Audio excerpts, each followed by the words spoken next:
window, torn out of its frame. No, they're on the floor. Sylvia. Good Lord. Her head twisted almost off, and her body looks as if every bone in it was broken.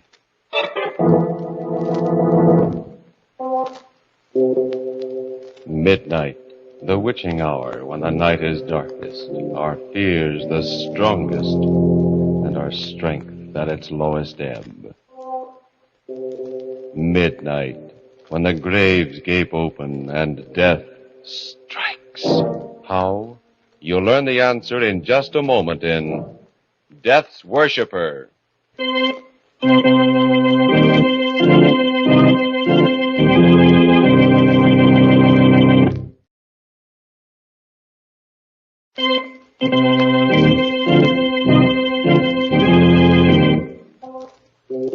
And now, Murder at Midnight. Tales of mystery and terror by radio's masters of the macabre. Our story by J. Williams is a tale of fear from afar called Death's Worshipper. On the surface, it's a New York apartment like thousands of others, in a house with a brownstone front on a dark little street. But to Kate Bonney, living here with her brother Peter, it has become a prison cell, a place of menace, a house of terror. I can't explain, Peter. It's as though I were caught in a spider's web, waiting helplessly while the spider comes closer. But, Kate, you still haven't told me just exactly what's troubling you. It's real, Peter. It's a feeling that, well, like in a nightmare when you know something awful is after you and you can't escape. It's drawing closer. It's coming here to this room to find me. What'll I do, Peter? What shall I do? Please, Kate, pull yourself together. You've got to. I'm sorry, Peter. I'll try. Ah, that's better. Now then, let's have it. I can't come home every night to a sister who's afraid of the dark. What's it all about? Do you remember the weekend I spent at Quentin's place in the country? Just after he got back from India? Yes, of course. You couldn't make it and I went alone. The conference in Chicago, I remember. Reminds me, I wonder why I haven't heard from him since. Those letters he wrote about some discoveries he made. Discoveries? Don't mention them. Why not? Because I have an idea that they're behind everything that happened. What do you mean? He didn't even mention the expedition until after dinner that first night. There were just the three of us, Quentin, Sylvia, and myself. He went into quite a bit of detail, describing his reasons for going, the long trip through the jungle. We finally came to a little gond village and tackled what I was sure was the last belt of jungle. That last stretch took us 6 hours. At last we broke out into a clearing, and there it was, towering above us, the temple of Shiva the Destroyer. Oh, that must have been a thrilling moment. Thrilling? You can't possibly know what that meant to me. I was just frightened. Sylvia frightens rather easily. That's not true, Quentin. It's just that it looked like some kind of crouching beast with a single devil's horn. Rubbish. It was breathtaking, Kate. Imagine a great square block of stone set in a riot of jungle foliage. Out of it rises a tremendous three-cornered spire fully 100 feet high. Oh, that must have been magnificent. Yes, and the whole thing covered with a lace tracery of stone carving. And this was what you had set out to find? This was it. Oh. You see, the Hindu Trimurti, or Trinity, is composed of three deities. Brahma, the creator, Vishnu, the preserver, and Shiva, the destroyer. Yes. Well, in this tiny district in the hills, there had once been a local cult which worshipped only the destroyer. In a curious and perverted way, well, the worshippers became their god. I don't understand. When they prayed to Shiva, the god himself entered and took possession of them. They were Shiva, with all the powers and all the frightful energy of the god. Good heavens. No, not a very good heaven. For you see, the heaven of these worshippers was nothingness. Nothingness? Yes. For them, the ultimate goal of man was destruction, the merging of oneself into a kind of cosmic non-existence. Now you can understand how I felt, Kate. when I first looked at that temple. Yes. I suppose that, yes, even a greater mind than yours, Sylvia, might well shrink before the majesty of a concept like that. Well, I know I would have been frightened, too. But India is a place where just such a concept would originate. Life means nothing there. Death flourishes in 1,000 forms. I climbed the spire of the temple and looked down over the sea of jungle to the brown river in the distance and the thread of smoke that marked the village. I was a midget, an ant, crawling over the surface of a giant's house. Shiva is the giant, and humanity, we're so insignificant, so worthless. I wonder if they weren't right after all, those worshippers of the destroyer. Quentin. Perhaps death, nothingness, is the greatest goal. Stop it, Quentin. Stop it, do you hear? Sylvia. Oh, don't worry, Kate, and don't bother. Oh, but I don't... I'm all right. Now. Sorry, Kate. I think I'd better go to bed. Yes, you're tired, Sylvia. I am tired. These wild ideas of yours. Of all this talk about Shiva, destruction. I wish you'd get those thoughts out of your head, Quentin. You haven't been the same man since... Good night, Sylvia. Sylvia, are you sure you're all right now? Yes. Yes, Kate. I'm fine. But she wasn't fine, Peter. And it wasn't just fatigue that was bothering her. She was frightened, I could see that. Frightened out of her wits by something. And Quentin was different. When Sylvia had left us, he sat looking at me silently for a long while. And when at last he spoke, it was on another note. You know, Kate, all this talk of nothingness and death makes me believe more firmly than ever that man must try for happiness while he's alive. I agree. At least it's a pleasanter subject than what we've just been talking about. I'm glad you think so. Because I'm not happy now, Kate. But I thought you and Sylvia... Sylvia. There's nothing between us, nothing. Hasn't been for years. But I... No, not even when we first got married. But you... When I first met you with your brother Peter years ago, something happened to me. My heart sang. It was as though I had burst out of my shell. I knew then. Quentin, you don't know what you're saying. I do. For the first time in years, I know exactly what I'm saying. I found a philosophy I can believe in, Kate, in a troubled world. And for the first time, I've found strength to tell you that I love you. Quentin, please. Kate, listen. Don't be alarmed. It would be so easy to go away together. Anything is possible for me now. Anything. We will go away. It doesn't matter where. No. We'll find a new life together. The power I know can be yours, too. I love you, Kate. We can make a new world for ourselves. We can be the gods of that world. Quentin, stop. I see. I didn't really expect you to say yes immediately. It is quite a decision. But perhaps I can get you to change your mind. Quentin, you mustn't think... You're right. I mustn't think. I must act. I knew I wouldn't be able to sleep after that. I didn't even try. I went out for a walk. And when I got back, about a half hour later, there was a light in the studio at the far end of the garden.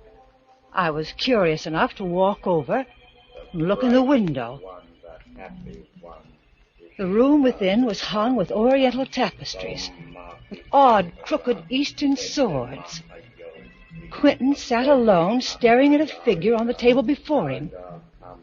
I could hear him through the window. His face was set, wooden, expressionless, but his eyes seemed to shine in the candlelight like a cat's. And the figure before him, it was horrible. It was a bronze statuette with a serene but awful smile on its face, a smile of hellish triumph. A dozen arms sprang from each shoulder. It bore a club with a skull at its tip, and it seemed to dance upon the back of a crouching dwarf. And Quentin, staring at it, was speaking to it. Approach not the Raja. I didn't know what it meant. I only knew that it was awful. That in some dreadful way, Quentin was trying to make his beliefs come alive. I ran up the lawn, and the clouds that spread over the moon seemed like dark shapes rising from some infernal pit. I Wings seemed to be beating about the house as the wind rose. And in my ears rang Quentin's chanting. Even in my room I could hear it, mingle with the moaning of the wind. The moon had disappeared. I couldn't see the light in the studio. I was too far to hear it, but the chanting went on. I don't know. I seemed to hear voices in the wind, many voices chanting with Quentin. Thunder growled up from the darkness. Then there was a single flash of lightning and a clap of thunder, and on the heels of the thunder...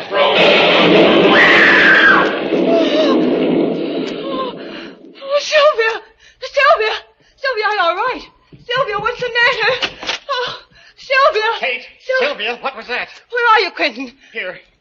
I was down in the garden. Did you hear? Yes, it sounded like it came from Sylvia's room. This way, quick. Oh. She must have been having a nightmare or something. Oh. Quentin, look. The window. Torn right out of its frame. No, there. On the floor. Sylvia. Good Lord. Is she? Let's see. Good heavens. Her head twisted all around until... And her body. It looks as if almost every bone in it is broken. Staring at the broken body, which has been flung against the wall with unimaginable force, lying there like a shattered doll, Kate sways weakly in horror. Is this the work of some demon called up by Quentin's incantation? Or is it something else? Then, as a clock strikes somewhere in the silent house, she is certain of at least one thing in a reeling world, that she is in the presence of... Murder at Midnight!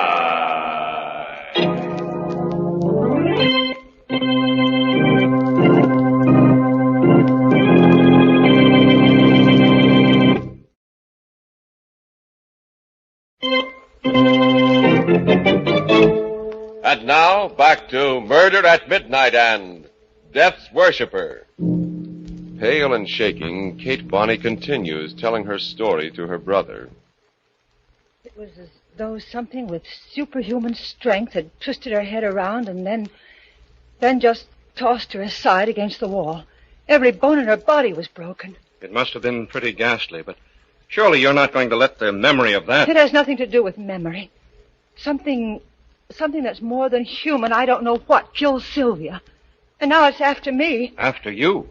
Haven't you seen the papers in the last few days? No, you know I've been up to my neck in work. What's that got to do with it? Oh, look here. These clippings, I've been saving them. Let's see. Another unsolved murder. Police admit bafflement.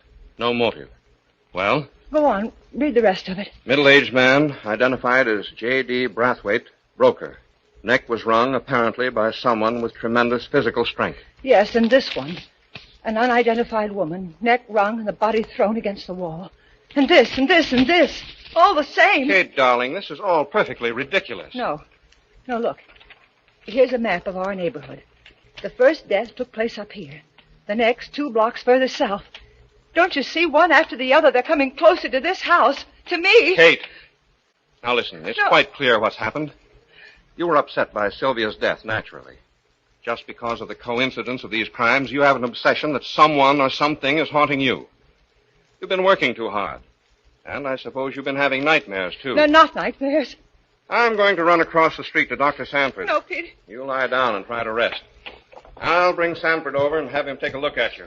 You're all run down. No, Peter, don't leave me. You don't know what Pour yourself a drink, Katie. I won't be a minute.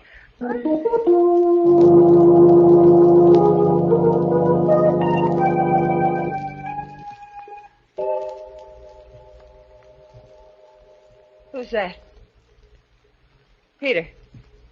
Is that you? Peter, answer me. Who is it? Quentin. Hello, Kate. How are you? Don't come any closer. I'll call Peter. Why, Kate? What's the matter? I suspected then when it happened. And now these last few days I know. Sylvia. You did it. You killed her, Quentin. I don't know how, but you You're did. mistaken, Kate. It wasn't I. I was only the instrument of something greater, stronger than man. Quentin? What do you mean? Don't be afraid. He's really benign. He? Shiva the Destroyer. Oh. It is his love for mankind that allows him to bring the blessing of annihilation. Oh, no. I worshipped him, and he came. He came in a rush of wind on the thunder and took possession of me. I was Shiva. Using my body, he climbed the wall, burst the window in. He killed Sylvia. Oh, no. Yes, Kate, I became Shiva. At least I must have. I don't remember it clearly, but there were great wings, lightnings. And when I came to myself, I was seated in my studio again. And those others? You know about them? Yes, I killed others. I don't remember how many. But all life will end in nothingness, and man's highest goal is to dissolve into dust. I was conferring on them the highest possible blessing, obliteration. Quentin, you're mad. Your discovery... My discovery has made me a god. Now he's starting to come to me, now without the incantation, without my willing it. Sometimes at night I feel the great wind of his coming. I turn to ice as the god approaches to seize upon me, and... Kate, I'm afraid. But why did you come here? What do you want of me? I need you, Kate. I'm afraid. That's the truth. I'm afraid of the blackness, of the nothingness, of the inevitable end of all things. When I'm alone, I feel the horror of it, of the darkness. You can save me, Kate. You're the only one who can help me. Sylvia's gone. There's nothing to prevent... You don't know what you're saying. Come in, Doctor. Oh, Quentin. Hello. I was just... Stay where you are. Don't come any closer. A gun? Now, look, Quentin. I warn you, don't come any closer. Stand still, Peter. Kate, for the last time, will you come? Quentin, please listen to reason. Put that gun down. Quentin, easy, Peter. I wouldn't mind killing you, Peter. But if you wish to live, stay where you are. And don't follow me. Has he gone mad or what? Kate, what happened? I'm not sure. He killed Sylvia. He admitted it. And he's killed... I don't know how many others. What? It's true. He believes that Shiva, the Destroyer, controls him. He believes that when he kills, he's granting a blessings to the one he destroys. But that's crazy. No, not so crazy, Peter. May I say something? Why, of course, Doctor. I thought there was something wrong with him the minute I saw him. His eyes, I think it's a case of self-hypnosis. Something like the Moros practice when they run amok. They believe that they're possessed by God, and while in this state, they can actually perform amazing feats of strength and endurance. A number of primitive peoples have the same belief. Dervishes, Indian fakirs. Your friend must induce this state by an incantation of some kind, or by concentrating on some object until the hypnotic state is induced. That's true. I heard him. I saw him praying to the image of Shiva. That's how he must do it. Well, if it is true, he's extremely dangerous. We'd better get the police. May I use the phone? Wait, I can't believe it. He certainly wasn't joking about that gun, Peter. And according to your sister, he's already killed several times. No, he mustn't do that. Peter's right. We're his friends. And he loves me. He said I was the only one who could help him. He really is afraid and alone. Of course, Kate. Doctor, Quint and I were kids together. If he's in trouble, we've got to do something to help him, not call the police down on him. Where do you think he's gone? I'm sure he's gone back to his house in the country. We could try there anyway. My car is just around the corner. I think we're taking an awful chance, but on the other hand... It's a chance we've got to take, Doctor. He told me that Shiva comes to him now without incantation. I'm terribly afraid of him and of what might happen. But I'm more afraid of what he may do now to himself or to someone else.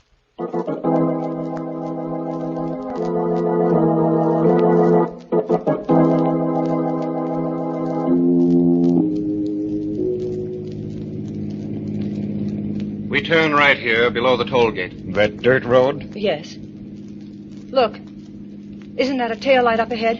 Another car. It may be his. There's a storm coming up. If it'll just hold off for a while. A storm. Just like that first night. There, the other car's turning off. That's the driveway to Quentin's house. Step on it.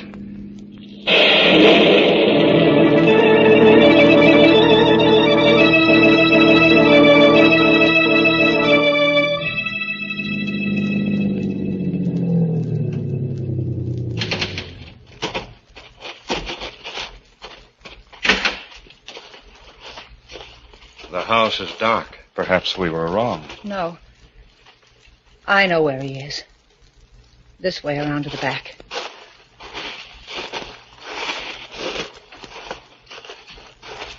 There's a light. That's the studio. Quiet. Quiet, let's have a look first.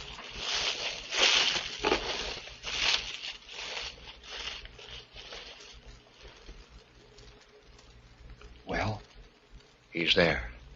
Alone. Sitting behind the table with some sort of statue in front of him.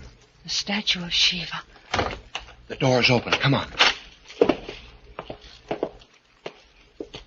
The bright one, the happy one, Ishtadevata. Peter, Soma listen. Vivesvara. Quentin, what are you doing? The incantation. He's calling up that demon. Quentin, stop! Gaja Mahamurti. Quentin, it's Approach Kate. strong Don't you hear power. me? Stop it, please. Gaja. Please, Quentin. Kate? Kate, is that? Sveta Mahayodi. Approach. He's in a not trance. arouse. Shall we? No, don't touch him. The slightest thing now might turn him into a raging maniac. Approach strong Let your sister try. Quentin, Gaja you must stop. Hamurti. This The awful bright thing, one, it isn't the you happy anymore. one. It's not what you want. You said you loved me. If that's true, you must shake this madness off. Kate, calling me? I can't. He's too strong for me. Try, Quentin. Try. You can do it. Come back, Quentin. If you really love me, fight it. Fight it. I can't. He's coming. Coming. Can't you hear them? Get away, Kate, before he comes. Only one thing left. One thing I can possibly... the statue. Smash it and... Don't move, Peter.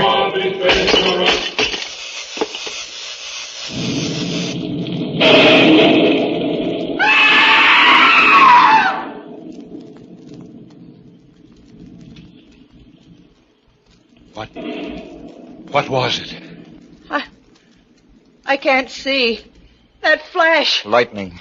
It must have struck. Quentin. Quentin. Let me look, Kate. He's dead. That lightning bolt killed him immediately. Dr. Sanford. What's that on his forehead? Burn. Lightning does curious things. Yes, but there. The head of the statue he smashed. The same mark on its brow. Like an eye. A third eye. The mark of Shiva. The vengeance of a thwarted god? Or coincidence? Kate and her brother look at each other, and then again at the contorted face with that inexplicable burn etched like the mark of Cain upon its forehead. And in the distance, from some far-off steeple, a clock begins to chime the hour. 12 strokes for... murder at midnight.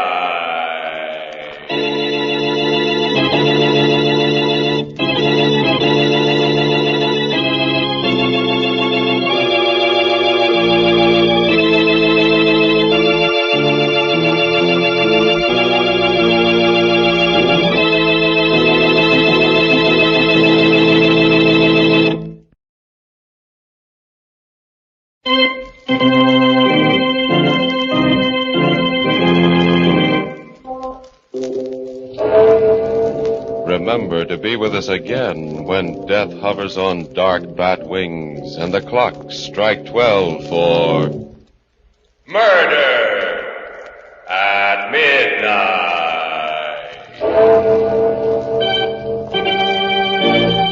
The part of Kate was played by Bess Johnson, and Carl Emery was Quentin. With music by Charles Paul, Murder at Midnight was directed by Anton M. Leader.